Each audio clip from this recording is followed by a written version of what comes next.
ಇತ್ತೀಚೆಗೆ ಚಿಕ್ಕಬಳ್ಳಾಪುರದಲ್ಲಿ ಕಳ್ಳತನದ ಪ್ರಕರಣಗಳು ಹೆಚ್ಚಾಗಿವೆ. 3 ಕಳ್ಳತನ ಪ್ರಕರಣಗಳು ಜಿಲ್ಲೆಯ ಜನರ ನಿದ್ದೆಗೆಡಿಸಿದೆ. ಪೇರೆಸಂದ್ರ ಪೊಲೀಸ್ ಠಾಣೆಯಿಂದ ಕೂಗಳತೆ ದೂರದಲ್ಲೇ ಪೊಲೀಸರ ಸೋಗಿನಲ್ಲೇ ಬಂದು ಮಹಿಳೆಯನ್ನ ಯಾಮಾರಿಸಿ ಚಿನ್ನವನ್ನ ದೋಚಿದ್ದಾರೆ. ಬೈಕ್ನಲ್ಲಿ ಬಂದ 4 ಖದೀಮರು ಸಿವಿಲ್ ಪೊಲೀಸರು ಅಂತ ಹೇಳಿಕೊಂಡು ಮಹಿಳೆಯ ಚಿನ್ನ ದೋಚಿದ್ದಾರೆ. ಇನ್ನು ಗೌರಿಬಿದನೂರು ನಗರದ ತ್ಯಾಗರಾಜನಗರದಲ್ಲಿ ಶೈಲಜಾ ಅನ್ನೋರು ಪತಿ ಸಮೇತ ಬೆಂಗಳೂರಿನ ಮಗನ ಮನೆಗೆ ಹೋಗಿದ್ದಾರೆ.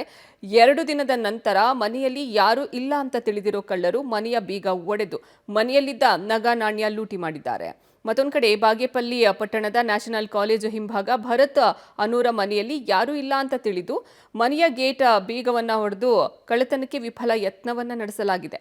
ಕಳ್ಳನ ಕೃತ್ಯ ಎದುರುಗಡೆಯ ಮನೆಯ ಸಿಸಿಟಿವಿಯಲ್ಲಿ ಸೆರೆಯಾಗಿದೆ.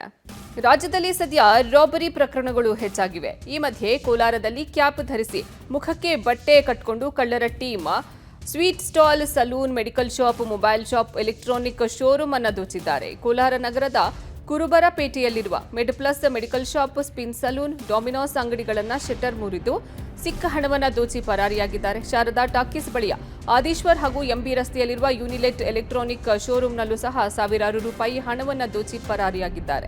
ಶೌಚಾಲಯದ ಕಿಟಕಿ ಮುರಿದು ಕಾಂತಿ ಸ್ವೀಟ್ಗೆ ನುಗ್ಗಿರುವ ಕಳ್ಳ ಬರಿಗೈಯಲ್ಲಿ ವಾಪಸ್ಸಾಗಿದ್ದಾನೆ. ಕೋಲಾರ ನಗರದಲ್ಲಿ ಸರಣಿ ಕಳ್ಳತನ ಮಾಡಿ ಪರಾರಿಯಾಗಿರುವ ದರೋಡೆಕೋರರ ಕೈಚಳಕ ಅಂಗಡಿಗಳಲ್ಲಿ ಅಳವಡಿಸಿದ್ದ ಸಿಸಿಟಿವಿಗಳಲ್ಲಿ ಸೆರೆಯಾಗಿದೆ.